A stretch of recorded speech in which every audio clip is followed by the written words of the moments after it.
하나님은 내 인생에 크고 비밀한 계획 가지고 계신다. 하나님은 오늘도 나와 동행하셔서 그 계획 이루어 주신다.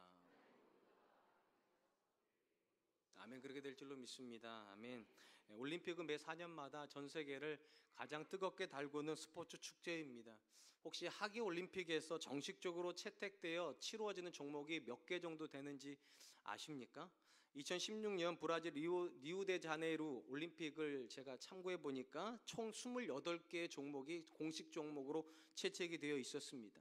올림픽에서 치루어지는 종목이 굉장히 많기는 하지만 크게 구분을 하면 두 가지로 구분을 할 수 있습니다. 하나는 개인 종목이고 또 하나는 단체 종목입니다. 물론 개인 종목이나 단체 종목에서 다 개인의 능력이 중요한 건 사실이지만 유별나게 단체 종목은 개인의 능력만큼이나 중요한 것이 개인의 희생입니다. 탁월한 개인이 전체와 함께 융합하기 위해서 희생을 하고 헌신을 해야지만 단체 스포츠에서 원하는 성적을 얻을 수 있기 때문입니다. 일례로 축구 경기만 하더라도 가장 뛰어난 플레이어 11명을 모아놓는다고 해서 그 팀이 반드시 승리하는 것은 아닙니다. 왜냐하면 반드시 조직적으로 움직여야지만 단체 경기는 원하는 결과를 얻어낼 수 있기 때문입니다. 그래서인지 모르겠지만 단체 스포츠에서 거의 명언처럼 쓰여지는 말이 있습니다. 팀보다 위대한 선수는 없다. 아무리 뛰어난 선수가 뛰더라도 그 선수는 반드시 팀의 일원이 되어서 일정 부분은 희생을 해야 되고 일정 부분은 헌신을 해야 되고 일정 부분은 서로한테 맞춰야지만 원하는 결과를 얻을 수 있다는 것입니다. 경영학과 리더십에서 가장 각광을 받고 있는 단어 중에 하나가 시너지라고 하는 단어입니다. 이 시너지라고 하는 단어는 함께라는 단어하고 에너지라고 하는 단어가 합성이 되어서 통합의 힘이라고 이렇게 번역이 됩니다. 통상적으로 상승 효과라고도 이해를 하는데요. 1 더하기 1이 2가 아니라 그 이상의 결과를 냈대. 그러니까 단일적으로 독립적으로 존재할 때에는 그런 역할을 안 하다가도 2개 이상이 모아졌을 때 2개 이상의 능력을 발휘할 때 우리는 시너지 효과라고 그렇게 부릅니다. 이 시너지 효과가 일어나는 가장 중요한 이유는 사람이 다 같지 않기 때문입니다. 각각의 독립적으로 다른 성향을 가지고 있는 존재들이 함께 모이다 보면 혼자서는 하지 못했던 생각들이 그 둘 안에서 또는 셋 안에서 스파크를 일어서 상승 효과를 일으켜서 1 더하기 1이 2가 아니라 때로는 100도 되고 1000도 되는 그런 일들이 일어난다는 것입니다. 성경에서 하나님께서 사람을 창조하실 때에도 이 시너지적 관점을 그대로 반영을 하고 계셨다는 것을 알게 됩니다. 우리가 잘 아는 대로 사람은 하나님의 형상대로 창조가 되었습니다. 그런데 단순한 형상이 아닙니다. 성경에 보니까 이렇게 기록이 되어 있습니다. 창세기 1장 26절 하나님이 이르시되 우리의 형상을 따라 우리의 모양대로 우리가 사람을 만들고 그들로 바다의 물고기와 하늘의 새와 가축과 온 땅과 땅에 기는 모든 것을 다스리게 하자 하시고, 제가 지금 강조해서 읽은 단어가 뭔지 아시죠? 우리라는 단어입니다. 하나님께서 사람을 창조하실 때 우리의 형상, 쉽게 말해 한 사람 안에 복수의 형상이 들어가 있다는 것입니다. 성부, 성자, 성령 하나님께서 창조를 같이 하시고 사람을 만드실 때 그 세 분 하나님께서 한 분이신 것처럼 우리 안에다가 복수의 형상을 넣어 놓으셨다는 것입니다. 그래서 사람은 본질적으로 하나님과 같이 삼위로 계시지만 하나인 이 비밀을 사람만이 이해할 수가 있어요. 단적으로 하나님께서 사람을 남자와 여자로 개별적인 존재로 창조를 하셨습니다. 그리고 이 둘을 결혼으로 묶어주시면서 뭐라고 말씀하셨는가? 이제는 둘이 아니로 하나라고. 기가 막힌 이야기입니다. 각각으로 만들어 놓으셨는데 하나님의 제도 안으로 들어오면 마치 성부, 성자, 성령 하나님이 셋이 아니라 한 분이신 것처럼 우리가 그렇게 연합할 수 있는 존재로 그렇게 창조가 되었다는 것입니다. 물론 사람이 죄를 지음으로 인해서 이 연합이 타락하고 분리로 가버리죠. 단적으로 하나님께서 아담한테 왜 선악과를 따먹었냐 물었더니 뭐라고 말합니까? 하나님이 내게 주신 저 여자가 내게 주어서 먹었다고 책임을 전가시켜버립니다. 책임이 전가가 되면 거기서 연합이 일어나지 않습니다. 분리가 일어납니다. 그러니까 죄는 우리를 분리시킵니다. 아무리 거룩한 사람도요, 아무리 좋은 성품을 가지고 있는 사람도 한 번 죄가 들어가면 분리가 일어납니다. 남편과 아내가 분리가 되고요, 부모와 자녀가 분리가 됩니다. 구원은 무엇인가? 예수 그리스도에서 분리되었던 저와 여러분들을 다시 연합시키는 것입니다. 하나님과 먼저 연합이 되고요, 이 연합을 기초로 해서 형제와 자매가 또는 이방인과 유대인들이 하나가 되는 것을 성경은 구원이라고 그렇게 부릅니다. 그런 점에서 신앙생활은 본질적으로 개인전이 아니라 단체전입니다. 하나님께서 저와 여러분들 안에 우리라고 하는 공동체를 집어넣고 창조를 하셨고 구원으로 회복하시면서 서로가 같이 있어야지만 온전해지는 교회라고 하는 공동체를 이룬다라고 말씀하셨기 때문입니다. 오늘 우리가 살펴보기를 본문의 말씀은 예수 그리스도로 말미암아 이 땅에 시작된 교회의 본질이 무엇인가를 보여주는 말씀입니다. 결론부터 말씀드리면 교회의 본질은 연합입니다. 오늘 말씀 사도 바울이 이렇게 시작합니다. 20절 말씀, 너희는 사도들과 선지자들의 터 위에 세우심을 입은 자라 그리스도 예수께서 친히 모퉁이 돌이 되셨느니라. 바울이 교회론에 대한 이야기를 하면서 가장 먼저 꺼낸 이야기는 이런 겁니다. 우리의 신앙의 출발점에 누가 서 계신가입니다. 우리는 일반적으로 이렇게 생각한다고 제가 자주 말씀드렸잖아요. 내가 예수님 믿었다, 내가 믿기로 작정했고 내가 하나님을 선택했다, 이렇게 많이들 생각을 하지만 오늘 본문에서 바울이 쓰고 있는 굉장히 독특한 표현 중에 하나는 세우심을 입은 자, 그게 저와 여러분입니다. 느낌으로 오시겠지만 이 단어는 능동태가 아닙니다. 내가 나를 예수 그리스도 위에 세운 것이 아니라 누군가가 나를 예수 그리스도 위에 세워준 거입니다. 그 존재를 우리는 하나님이라고 부르죠. 창세전에 하나님께서 저와 여러분을 선택하셨다, 이게 예정론입니다. 성경이 말하는 예정론. 우리가 하나님을 알기 이전에 하나님이 우리를 먼저 아시고 우리를 위해서 사도와 선지자를 준비해 주셔서 그 사도와 선지자를 통하여서 우리가 예수 그리스도라는 모퉁이 위에 세워진 존재이다. 물론 이 본문에 나오는 선지자가 누구인가에 대해서는 의견들이 굉장히 많이 있지만 그래도 가장 많이 지지를 받는 것은 신약시대에 성도들에게 하나님을 말씀을 깨닫게 해주었던 성경 교사라고들 이해를 합니다. 그러니까 하나님께서는 단순히 우리를 선택해 주시고 알아서 신앙생활하라고 하신 것이 아니라 사도와 선지자를 통하여서 우리를 양육해 주셔서 그리고 나서 비로소 예수님이라고 하는 반석 위에 세워 놓으셨다는 것입니다. 만약에 신앙의 출발점이 저와 여러분들이 무언가를 선택을 하고 스스로 연구를 해서 예수님이란 반석 위에 올라간 거라면 기준점이 우리가 돼도 상관없습니다. 근데 성경이 말하는 신앙의 출발점에는 우리가 있지를 않습니다. 하나님만 계십니다. 하나님이 우리를 선택하셔서 사도를 만나게 하시고 그리고 선지자를 만나게 하셔서 결국은 예수님이라고 하는 반석 위에 세워 놓으셨다. 이것이 신앙의 가장 기본적인 지식입니다. 오늘날 한국교회뿐만 아니라 현대교회가 가장 많은 어려움, 영적인 어려움을 겪고 있는 부분 중에 하나가 이 부분입니다. 신앙의 기준이 타락했습니다.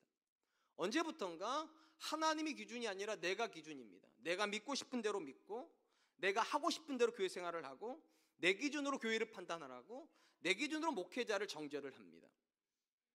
성경이 말하는 신앙의 출발점이 여러분이라면 그러셔도 되는데 성경이 말하는 신앙의 출발점은 절대적으로 하나님이십니다. 그리고 사도와 선지자이니까 하나님의 말씀이 기준입니다. 그 말씀을 가지고 그 말씀이 말하는 신앙생활을 해야 되고 그 말씀이 말하는 믿음을 가져야 되고 그 말씀이 말하는 가정생활을 해야 되는데 언제부턴가 우리는 그 모든 기준을 나로 바꾸어 놓았습니다.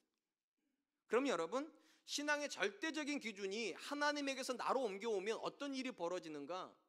이거를 보여주는 역사가 있습니다. 사사기요. 구약성경의 사사기는 언제 등장하는 책인가? 하나님께서 여호수아를 통하여서 이스라엘에게 가나안 땅을 점령하게 하시고 정착하게 하셨습니다. 그리고 70에서 100년이 채 되기 이전에 이스라엘은 영적인 타락이 오기 시작합니다. 그게 사사시대입니다. 이 사사시대를 가장 잘 보여준 표현이 하나가 있어요. 각기 소견에 옳은 대로 행하였더라.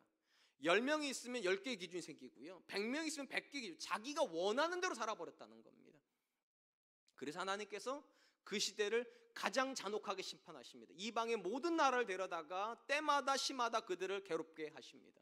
왜 하나님께서 그렇게 하셨을까요? 가나안 땅이 이스라엘이 스스로 점령한 땅이라면 그래도 됩니다. 자기가 점령했으니까 자기 기준으로 살아도 돼요. 그런데 가나안 땅은 이스라엘이 점령한 땅이 아닙니다. 하나님이 주신 땅입니다. 주시겠다고 약속을 하신 다음에 주신 땅이에요. 그리고 땅을 주시기 한 달 전에 하나님께서 어떤 말씀을 주셨는가? 그 말씀이 신명기입니다. 신명기는 가나안 땅에 들어가기 한 달 전쯤에 준 말씀이에요. 거기서 하나님께서 뭐라고 말씀하셨는가? 신명기 5장 1절, 모세가 온 이스라엘을 불러 그들에게 이르되 이스라엘아, 오늘 내가 너희의 귀에 말하는 규례와 법도를 듣고 그것을 배우며 지켜 행하라.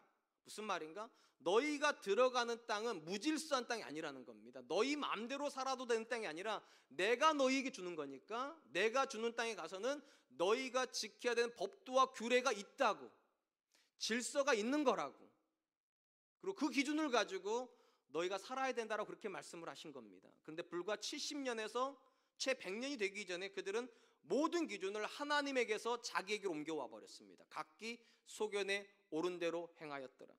제가 볼 때 오늘날 우리가 살고 있는 삶도 여기서 많이 벗어나지 않는 것 같습니다. 예배는 드리기는 하는데, 말씀을 읽기는 하는데, 우리의 기준으로 말씀을 읽습니다. 우리의 생각으로 신앙을 생각합니다. 그러면 혼돈이 옵니다. 그리고 반드시 무질서가 우리의 삶을 점령하게 됩니다. 사랑하는 성도 여러분, 우리가 사사시대를 포함한 이스라엘의 영적인 타락의 시기를 연구하다 보면 놀라운 사실을 하나 발견하게 됩니다. 뭐가 놀라운가? 그들은 타락했는데도요, 매 안식일마다 성전에 가서 제사를 드렸다는 겁니다. 놀랍지 않습니까? 타락을 하면 예배를 안 드릴 것 같잖아요. 타락을 하면 성전을 벗어날 것 같잖아요. 근데 그들은 한 번도 신앙의 울타리를 벗어난 적이 없습니다. 범죄하면서도 안식일마다 가가지고 제사를 드려요. 온갖 사악한 짓을 하면서도 안식일이 되면 다른 데를 가는 게 아니라 성전을 갑니다. 우리 관점에서 보면 그들도 여전히 신앙생활을 하는 것 같아요. 근데 다만 그들의 기준으로 예배하는 거죠. 다만 그들의 기준으로 헌신하는 것이고, 다만 그들의 기준으로 살 뿐이에요. 우리 눈에는 그들이 여전히 신앙인인 것 같지만 하나님은 그들을 타락했다라고 말씀하십니다. 신앙인이 아니라는 거죠. 왜냐? 기준이 상실이 되면 규격 불량입니다. 아무리 좋은 물건도요, 규격에서 미달이 되면 판매가 안 됩니다. 불량품이 되는 것이죠. 아무리 그럴듯하게 예배를 하고 아무리 그럴듯한 모습으로 자기를 포장을 해도 기준에서 벗어나면 하나님은 그걸 신앙이라고 부르지 않습니다. 그런 점에서 우리가 매 주일마다 이렇게 와서 예배를 드리고 헌금을 하고 있기 때문에 내 신앙이 건강하다 쉽게 말하기가 어렵습니다. 가장 먼저 질문해야 되는 건 이것입니다. 우리는 사도와 선지자의 터전 위에서, 그러니까 하나님의 말씀에 의해서 그리스도라고 하는 모퉁이 돌 위에 세워진 존재들이기 때문에 기준이 하나님의 말씀이어야 됩니다. 과연 하나님의 말씀에 부합한 예배를 드리고 있는가? 하나님께서 내게 원하시는 그런 예배 생활을 하고 있는가? 물어야 됩니다. 제가 참 안타까운 게 이것이에요. 기준이 자기 자신인 분들이 너무 많아요. 찬양을 합니다. 앞에서 인도자가 박수 치며 찬양하자고 그러는데 멘트는 나가는데 박수 안 쳐요. 왜 안 치세요? 여러분이 기준이시니까. 나는 박수 안 친다고. 그런데 여러분, 성경에서 다윗은요, 바지가 벗겨질 정도로 찬양을 했던 사람입니다. 근데 왜 안 합니까? 여러분들은 박수 치는 찬양이 싫어서 그러시는 겁니까? 그건 여러분이 기준인 거예요. 여러분들이 안 치시면 이 앞에서 박수 치면서 말하자 하는 이 사람은 정죄받습니다. 우리는 이상하게 니는 해라, 나는 내 기준이다. 심지어 분명히 예배가 시작되는 시간인데도 안 옵니다. 그리고 자기가 원하는 시간에 들어와요. 그리고도 이렇게 생각합니다. 난 예배 드렸다고. 정확히 말씀드릴게요. 여러분, 예배 드린 게 아니라 예배를 즐기신 겁니다. 마치 문화를 소비하는 것처럼 일정 분량의 재정을 놓고 돈을 놓고 티켓을 사가지고 문화를 즐기는 것처럼 내가 예배를 즐기는 거예요. 여러분, 예배는 즐기는 게 아니에요. 예배는 드리는 거예요. 서비스. 하나님께. 내 기준이 아니라 그분의 기준으로요. 다윗이 채통이 없어서 그렇게 막 뛰고 날뛰고 박수 치는 겁니까? 아닙니다. 하나님을 서비스하려고 그러는 거예요. 하나님을 기쁘시게 하려고. 제가 정말 원하는 건 우리 사랑과 은혜교회 성도님들이 앞에서 같이 박수 치자고 그러면 박수 치세요. 왜냐하면 성경에 안 나오는 게 아니에요. 대신에 제가 손 들고 하자고는 안 할게요. 이부 때는 웃던데 여기는 아예 감동이 없네요. 물론 어느 순간 되면 손 들고도 찬양하자고 제가 할 건데, 근데 여러분, 찬양은 정말로 하나님을 즐거워하는 거잖아요. 정말로 기뻐하는 게 맞다면 여러분의 생리에 안 맞더라도, 나는 다른 어떤 것도 박수 안 친다고 하더라도 여러분 하나님께는 박수 치세요. 하나님께는 찬양하면서 박수 치십시오. 아멘. 그럴 수 있었으면 정말로 좋겠습니다. 한편 사도 바울은 하나님께서 우리를 선택하시고 사도와 선지자의 터전 위에 우리를 훈련시키셔서 그리스도라고 하는 모퉁이 돌 위에 올렸다라고 말씀하셨습니다. 그리고 나서 이 모퉁이 돌이 올려진 이 성도들이 어떻게 되어져야 되는가를 이야기를 하십니다. 21절 말씀, 그의 안에서 건물마다 서로 연결하여 주 안에서 성전이 되어 가고. 사도 바울이 지금 이렇게 얘기를 합니다. 그리스도라고 하는 모퉁이 돌 위에 올려졌다 이렇게 말했는데, 여기서 말하는 모퉁이 돌은 일반적으로 돌과 돌이 만나는 지점에 세워지는 중추적인 돌입니다. 그래서 우리는 이미 주춧돌이라고도 부르는 건데, 내 귀퉁이에 놓고 거기서부터 이제 연결시키는 거죠, 서로요. 그렇게 함으로 건물을 지어가는 겁니다. 그런데 이 본문에서 우리가 주목할 것은, 일반적인 것은 건축법상으로 따지면 모퉁이 돌이 있으면 거기서부터 이제 돌들을 쌓아가거나 벽돌을 쌓아가는 겁니다. 그런데 바울은 거기다가 돌들마다 연결이 된다, 벽돌마다 연결된다 한 게 아니라 건물마다 연결된다라고 표현하고 있다는 겁니다. 정상적인 표현이라고 그러면 당연히 벽돌이 들어가야 되고 돌이 들어가야 될 것 같은데, 거기다가 특이하게도 바울은 돌도 아니고 벽돌도 아니라 건물이라고 하는 단어를 썼습니다. 건물이 뭡니까? 온전한 기능을 한 건축물입니다. 온전한 기능을 하는 건축물들이 예수 그리스도라고 하는 모퉁이 돌 위에 서로 연결이 되는 거예요. 벽돌이 연결이 되는 게 아닙니다. 지금 이 본문에서 사도 바울이 말하려고 하는 것은 교회론입니다. 과거에 이스라엘 땅에 있었던 예루살렘 성전과 다른 모습으로서 다른 기능을 하는 교회는 어떤 곳인가? 성도가 연결되는 겁니다. 특이한 것은 벽돌 같은 기능을 못하는 성도들이 연결되는 게 아니라 건물과 같이 기능을 하는 성도들이 서로 연결이 돼서 더 온전한 공동체를 이루고 더 온전한 공동체를 이루는 그곳에 하나님이 임재를 하신다는 것입니다. 이 부분에서 우리가 주목할 만한 말씀을 한 구절 읽어드리려고 합니다. 고린도전서 3장 16절입니다. 너희는 너희가 하나님의 성전인 것과 하나님의 성령이 너희 안에 계신 것을 알지 못하느냐. 바울이 고린도 교회 성도들한테 그들의 성도의 정체성이 뭐라고 말씀해 주시냐면, 너희가 하나님의 성전이다. 여러분, 이스라엘 사람들에게 성전의 개념은 딱 하나입니다. 예루살렘 성전이요. 그러니까 하나님의 임재를 경험하고 싶은 이스라엘 사람들은 예루살렘 성전에 올라갔습니다. 거기에만 하나님의 임재가 있다고 믿었으니까. 근데 특이한 것은 신약의 시대에 와가지고 사도 바울이 뭐라고 말했는가? 하나님께서 이제는 건물로서, 건축물로서 예루살렘 성전에 임재하시는 것이 아니라 성도라고 하는 건물 안에 임재하신다는 겁니다. 그곳에 하나님께서 성령을 부으셔서 각 사람이 하나님의 임재하시는 온전한 성전이 된다. 그러니까 얼마든지 우리가 교회 오지 않아도 집에서도, 심지어 침대에 누워서도 그곳에도 하나님을 만날 수 있다는 거죠. 어떤 분들은 화장실에서 만나시는 분도 계세요. 괜찮아요. 직장에서도 만날 수 있고요. 지하철을 타고 가면서도, 버스를 타고 가면서도 얼마든지 그곳에서 하나님께 집중하면 그곳에 하나님의 임재가 있다는 것입니다. 중요한 건 바울이 이렇게 말하는 거예요. 하나님께서 성령을 부으셔서 성도가 건축물이 됐다는 겁니다. 성전이 되었기 때문에 성도는 절대로 벽돌은 아닙니다. 왜냐하면 기능을 하고 있으니까요. 하나님이 그곳에 임재를 하시는 기능이 있기 때문에 우리는 건물인 겁니다. 그래서 바울이 말하는 거예요. 사도와 선지자를 통하여서 그 기반 위에서 예수 그리스도 위에 세워진 자들은 기능을 하고 있는 건물이기 때문에 건물들이 서로 연결이 되는 거라고. 여기서 제가 오늘날 현대교회가 가지고 있는 영적인 두 번째 문제를 얘기하려고 합니다. 앞에서 제가 기준이 상실됐다고 말씀드렸고, 지금 두 번째 것들은 건물이어야 되는데 돌멩이라는 겁니다. 벽돌이라는 겁니다. 아무 기능도 못하는 벽돌로 성도들이 교회를 다닙니다. 성경이 말하는 성도는 그런 사람 아닙니다. 성숙한 사람입니다.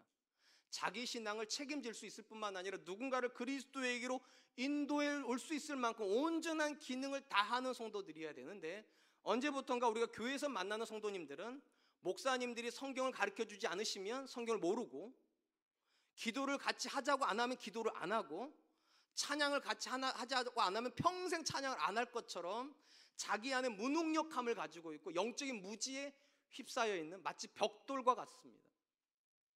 제가 이것이 참 가슴이 아픈 게, 여러분, 이단들이 주로 누구를 공격합니까? 제 생각에는 이단들은 교회 바깥에 있는 성경을 모르는 사람들에게 공격을 해야 될 것 같은데 이단들은 교회 바깥에 있는 사람들에게 접촉하지 않습니다. 놀랍게도 교회 안에 있는 사람들을 공격합니다. 왜 그럴까요? 성경책은 가지고 다니긴 하는데 벽돌들이니까요. 몰라요, 성경을요. 아니, 그 이단들이 하는 얘기를 조금만 들어봐도요, 그건 터무니없는 이야기예요. 성경에 그런 개념이 없는데 성경을 모르니까 그런 개념이 있는 줄 알아요. 그냥 받아요. 그리고 깊다라고 얘기를 해요. 벽돌인 거죠. 건물은 절대로 그렇게 반응하지 않습니다. 건물은 그 말씀이 어떻게 틀렸는지를 압니다. 사실 교회 역사에서요, 성도들이 벽돌이었던 시절이 있습니다. 아무 기능도 못하고 영적으로 무감각하고 무지한 시절이 있었어요. 우리가 흔히 부르는 중세시대예요. 중세시대에는 종교 지도자들이 성경책을 독점을 했습니다. 그러니까 성경을 배우고 싶으면 집에서는 못 배우는 거죠. 교회로 가야 되는 거예요. 천주교회로 가야 되는 거예요. 심지어 기도도 혼자 못 하잖아요. 신부님과 함께 기도해야 되고, 더더군다나 회개도 혼자 못 하잖아요. 고해성사라고 해서 신부님이 계실 때만 가야 돼요. 그러니까 밤새도록 회개는 하고 싶은데 못 하니까 아침 일찍 가가지고 두드리면서 신부님 제가 어저께 아내랑 싸웠다고, 그 얘기를 거기 가서만 해야 되는, 절대적으로 벽돌이죠. 기능을 못 해요. 칼빈이나 루터가 왜 종교개혁을 일으켰습니까? 성경이 말하는 성도는 벽돌이 아니기 때문입니다. 성전으로서 기능을 하게 하자는 거예요. 그들에게 성경책을 주고 그들로 읽게 하자고. 그들이 자기 기능을 해야 되는 거라고. 자기 기능을 해야 그게 진짜 교회가 되는 거라고. 종교 지도자들이 가장 많이 썼던 고백이 하나가 있어요. 만인 제사장론. 뭡니까? 목회자의 도움이 있어야지만 하나님께 나아가는 거 아니라고. 누구나 다 하나님의 말씀을 가지고 하나님께 나아갈 수 있다고. 그래서 개신교회는 성경을 엄청나게 보급을 했죠. 왜냐하면 여러분들이 성경을 줘야 되는 거니까요. 근데 불과 이제 한 1500년도 안 된 1000년 정도 500년도밖에 안 지났는데요. 종교개혁이 일어난 지. 근데 이제 여러분들이 다시 목회자들 다 성경책 돌려주고 계십니다. 안 읽겠다고 하시고, 그리고 가르쳐달라고 하시고. 여러분들이 저희한테 그렇게 얘기하시는 것 같아요. 여러분 목사님들이 읽고서 우리한테 가르쳐달라고. 그게 중세시대입니다. 스스로 다시 벽돌로 돌아가려고 하시는 거예요. 성경이 말하는 성도는 절대로 그런 거 아닙니다. 자기 혼자서 아무 기능도 못하는 벽돌이 아니라 스스로 충분한 기능을 하는 건물들이요. 자녀들이 여러분들한테 신앙적인 고민을 털어놓으면 여러분들이 충분히 그걸 해결해 줄 수 있는 분들이요. 청년들이 기성세대 성도들한테 질문을 하면 그걸 충분히 소화해서 말해줄 수 있는 분들이요. 근데 우리 부모님들 어떻게 합니까? 자녀들이 조금이라도 신앙적인 질문을 하면 그걸 왜 나한테 물어봐? 가서 전도사님한테 물어봐. 목사님한테 물어봐. 심지어 제 아내도 우리 아이들이 물어보면 뭐라는 줄 아십니까? 아빠한테 물어봐. 기능을 못해요. 기능을요. 그리고 그걸 정상인 줄 알아요. 아니죠. 바울이 뭐라고 말합니까? 건물마다 연결이 되는 겁니다. 건물마다. 벽돌끼리 또는 돌멩이끼리 연결이 되는 게 아니라 건물들이 연결이 되는 거라고. 사랑하는 성도 여러분, 성경이 말하는 교회의 본질은 성숙을 기본으로 깔고 있습니다. 성숙한 자들이 만나지는 것이 교회이지, 벽돌처럼 아무것도 못하는 그런 존재들이 교회에 와가지고 교회를 이루는 거 아닙니다. 제가 지금 억지 부리는 게 아닙니다. 하나님께서 저와 여러분들이 기대하시는 교회의 원본적인 모습이 어디인가? 그게 초대교회입니다. 초대교회는 모든 시대, 모든 교회의 롤모델이죠. 초대교회가 부흥을 하기 시작하죠. 하루아침에 3,000명, 하루아침에 5,000명씩 막 들어오기 시작합니다. 그럼 그들은 들어와가지고 어떤 사람들이 되었을까? 사도행전 6장 7절 말씀입니다.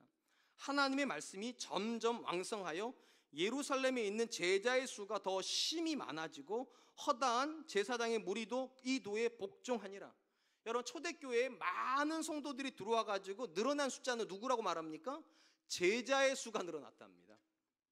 무리의 숫자가 늘어나는 게 아니라, 쉽게 말하면 벽돌이 많아진 게 아니라 건축물들이 많아졌다고요.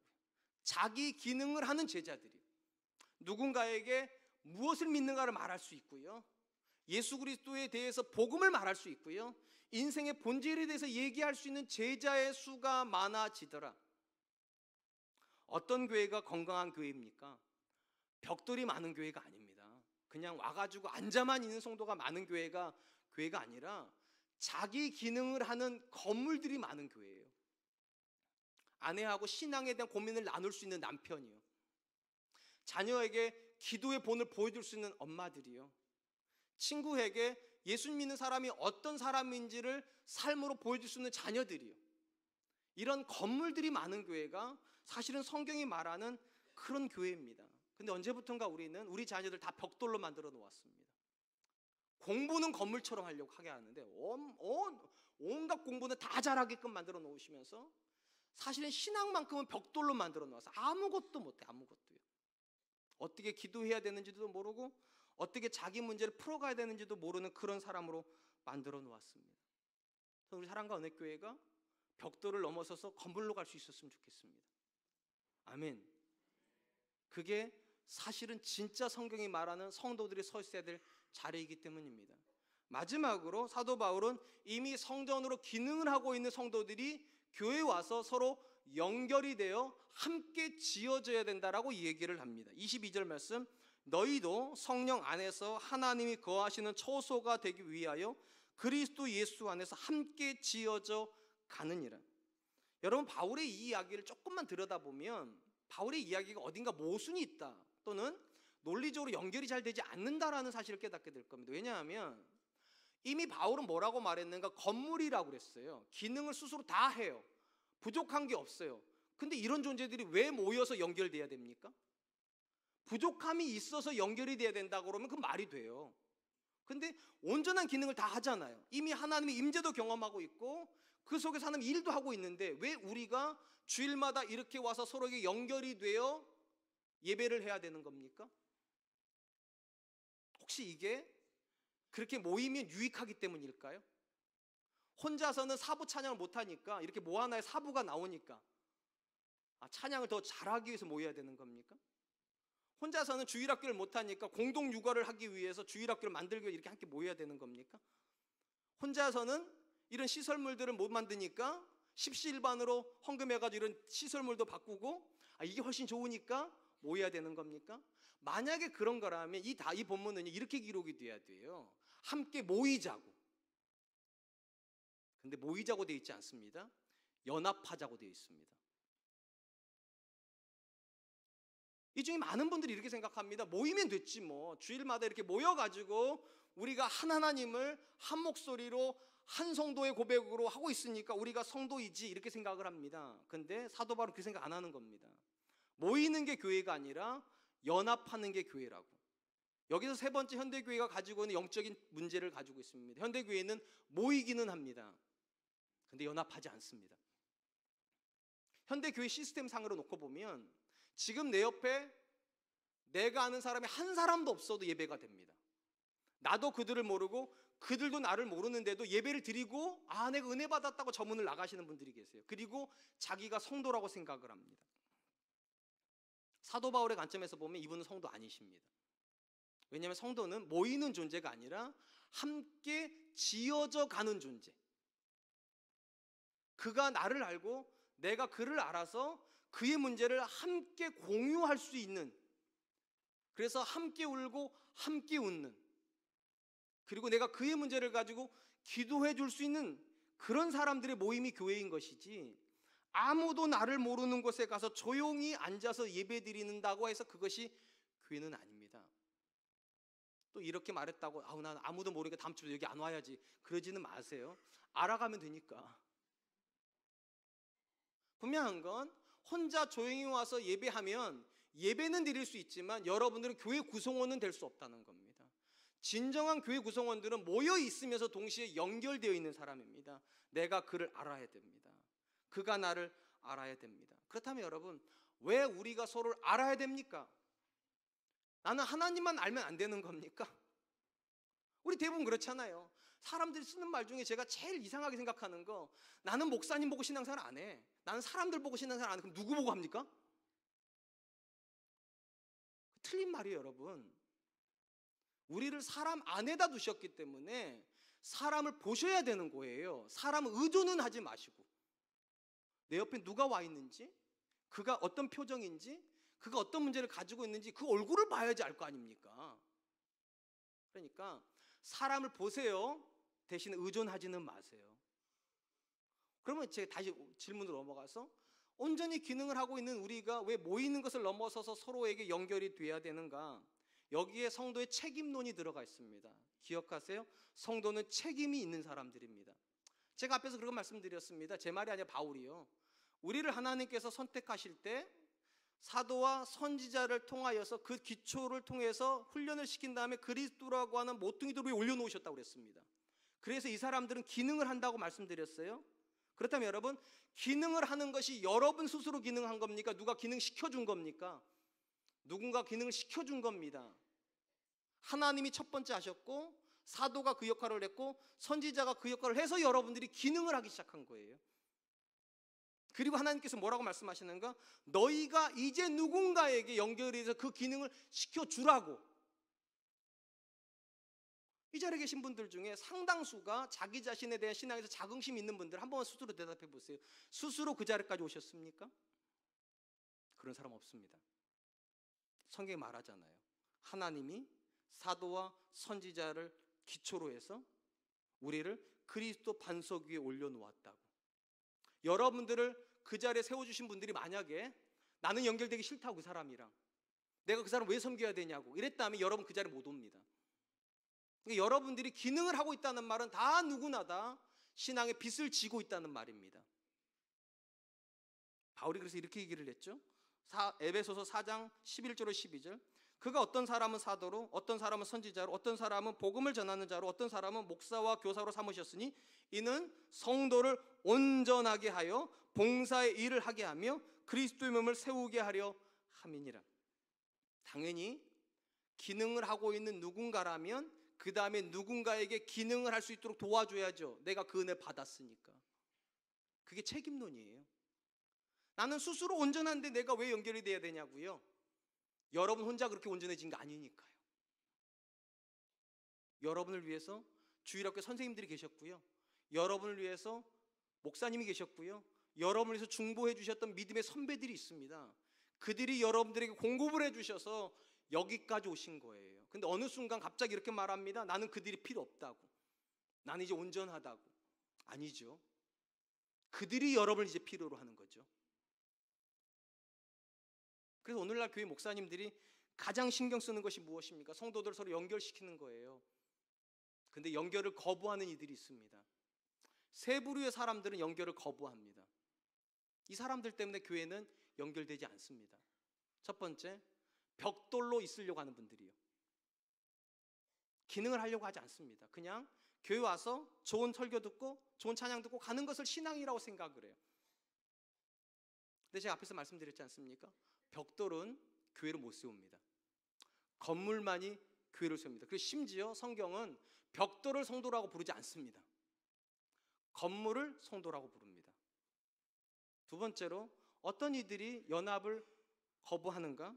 겉으로는 연결되어 있긴 하지만 연결의 목적이 그리스도가 아닌 분들이 계십니다. 그 연결된 거 아닙니다. 성경이 말하는 모든 성도 간의 연결은 그 조인트가 그리스도예요. 예수님 때문에 연결이 되고 목적은 뭔가 교회를 세우기 위함입니다. 근데 우리 중에 굉장히 많은 분들이요, 소그룹 안에 들어가거나 수모임에 들어갈 때 그리스도가 목적이 아니라 인간이 목적인 분들이 계십니다. 인간적으로 더 친해지고 싶어서, 도움을 더 받고 싶어서, 정보를 더 얻고 싶어서, 사업의 유익을 얻기 위해서, 심지어 다단계 하려고 들어가는 분도 계세요. 돈을 꿀려고 들어가는 분도 계세요. 심지어 이런 분들도 계십니다. 교회 모임인데도 그 자리에서 교회에 대한 욕만 합니다. 여러분, 모든 공동체는 본질이 교회를 세우는 거라니까요. 교회를 무너뜨리는 건 그리스도의 공동체가 아니에요.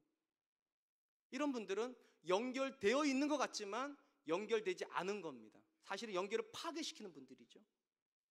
마지막으로 교회 안에서 연결되지 않는 세 번째 사람들, 스스로 자기 만족에 빠져 있는 분들이요. 나는 이미 충만하다는 거죠. 굳이 순모임까지 가가지고 굳이 목장 모임까지 가서 말씀을 배울 필요 없다. 나는 충분히 많이 안다고. 난 충분히 온전하다고. 전 이거 부정하지 않습니다. 우리 중에 굉장히 탁월한 식견을 가지고 있는 분들이 계십니다. 성경을 굉장히 많이 아는 분들도 계세요.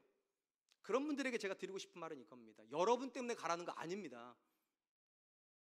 여러분을 그 지점까지 와주었던 여러분의 선배들처럼 누군가를 여러분의 그 지점으로 끌어주라고 하라는 거죠. 끌어주라고.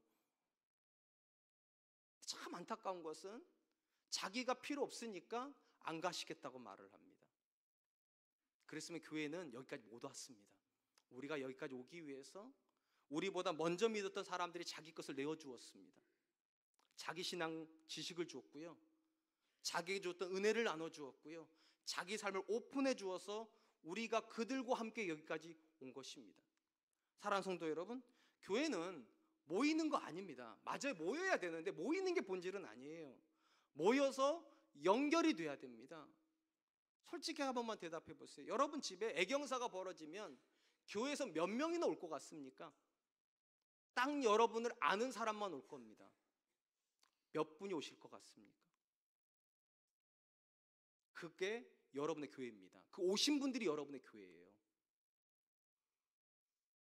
1000명이 다니고 2000명이 다녀도 3명이 오면 3명이 여러분의 교회입니다.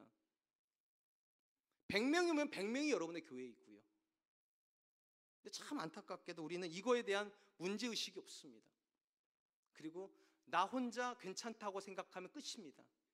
근데 성경이 말하는 교회는요, 함께 우는 곳입니다. 함께 웃는 곳입니다. 그리고 함께 기도하는 곳입니다.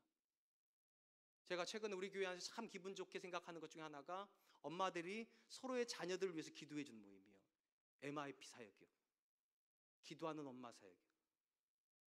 우리가 언제 그 집 아이를 알겠어요? 기도해 주기 위해서 만나는 거죠. 그 집 아이를 위해서, 그 집 남편을 위해서.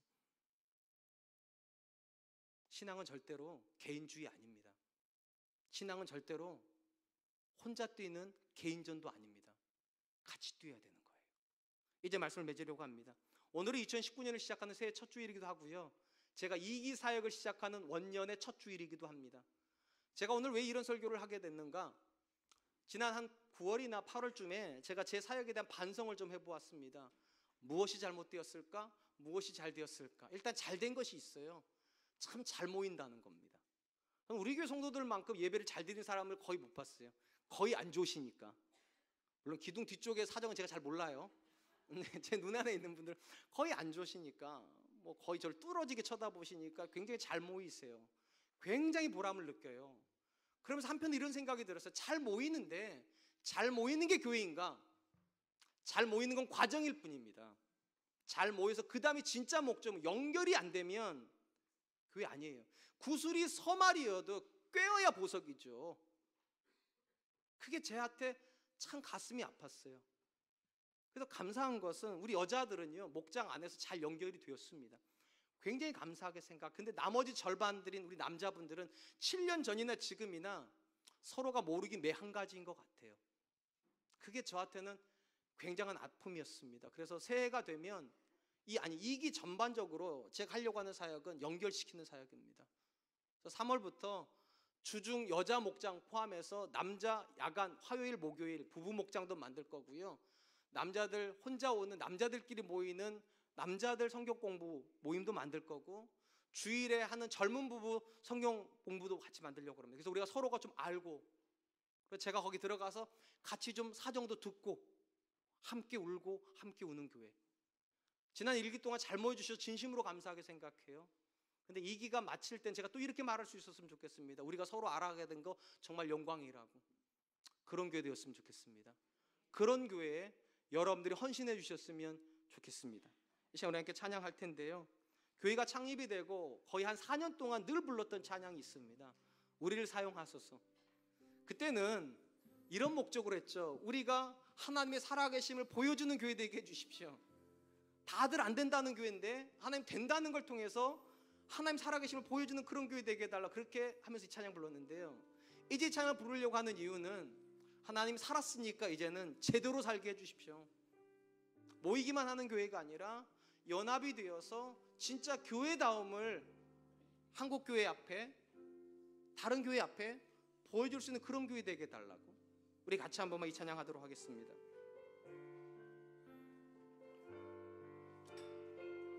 우리에겐 소원이 하나 있네. 우리에겐 소원이 하나 있네. 주님 다시 오실, 주님 다시 오실 그날까지 우리 가슴에 새긴 주의 십자가 사랑, 나의 교회를 사랑케 하네. 주의 교회를 향한 우리 마음,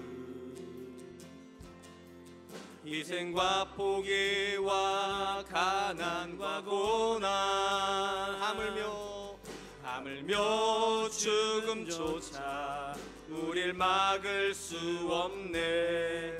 우리 교회는 이 땅에 임하, 교회를 교회되게, 예배를 예배되게 우릴 사용하소서. 진정한 부흥의 날 오늘 임하도록 우릴 사용하소서. 성령 안에 예배하리라, 성령 안에 예배하리라. 자유의 마음으로 사랑으로 사역하리라. 교회는 생명이니 교회를 교회되게, 예배를 예배되게 우릴 사용하소서.